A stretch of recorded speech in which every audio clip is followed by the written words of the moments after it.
इस बार हम स्वतंत्रता दिवस की 74वीं वर्षगांठ मनाने जा रहे हैं। 15 अगस्त 1947 के दिन देश के सपूतों की कुर्बानी के कारण भारत को आज़ादी मिली थी। इसमें कई लोगों ने अपनी जान की आहुति भी दी थी। खुदीराम बोस एक स्वतंत्रता संग्राम सेनानी थे, जिन्हें भारतीय स्वतंत्रता संग्राम के सबसे युवा क्रांतिकारियों में से एक के तौर पर जाना जाता है।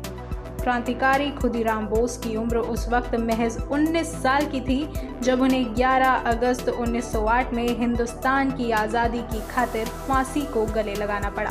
भारत की आज़ादी के लिए अपनी जान न्यौछावर करने वाले सैकड़ों साहसिक क्रांतिकारियों में से एक खुदीराम बोस भी थे। उनका जन्म 3 दिसंबर 1889 को हुआ। खुदीराम बोस जब बहुत छोटे थे तभी उनके माता पिता का निधन हुआ। उनकी बड़ी बहन ने उनका लालन पालन किया।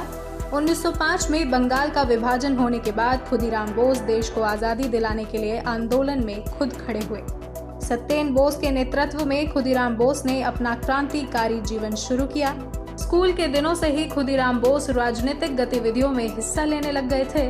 वे जल्द से जुलूसों में शामिल होते थे और अंग्रेजी साम्राज्यवाद के खिलाफ नारे भी लगाते थे।